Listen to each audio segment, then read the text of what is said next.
Yes then, folks. So, I've just finished watching Smackdown, and you'll notice that I'm not doing a live stream, which I explained to all of you about, because I'm going to be watching something else tonight instead, involving those guys.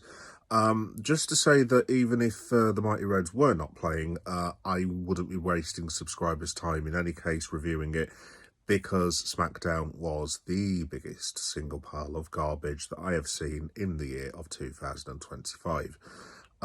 Assorted highlights. Let me see if I can remember off the top of my head. A Cody Rhodes Drew McIntyre segment, which ended with a main event of Drew McIntyre versus Jimmy Uso. Yes, that was the scheduled main event that was mentioned at the start of the show. We were then treated, let me see, at some point to Kiana James, who all of a sudden has been miraculously moved up the card, despite the fact she's meant to be a heater for Julia. Wrestling Tiffany Stratton. Actually, Kiana wasn't actually that bad. It wasn't a terrible match.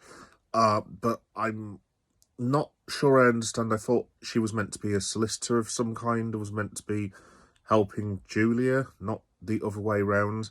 Also, I don't know who the lady or the gentleman was who recommended Miss James's music, but the only thing I could suggest is I can only imagine what type of films that they were watching when they were in their mid-20s. I would suggest they weren't child-friendly ones. I'll let you listen to the music and decide for yourself.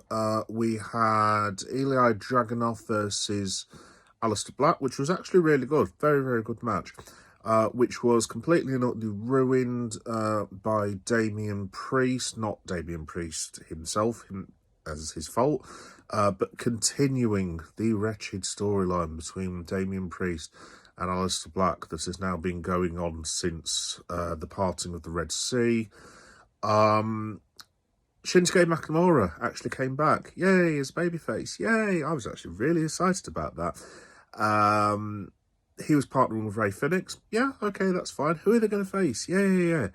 The MFTs. Oh, my good God almighty. Honestly, I've said this before, but I really cannot emphasize how dreadful that group is.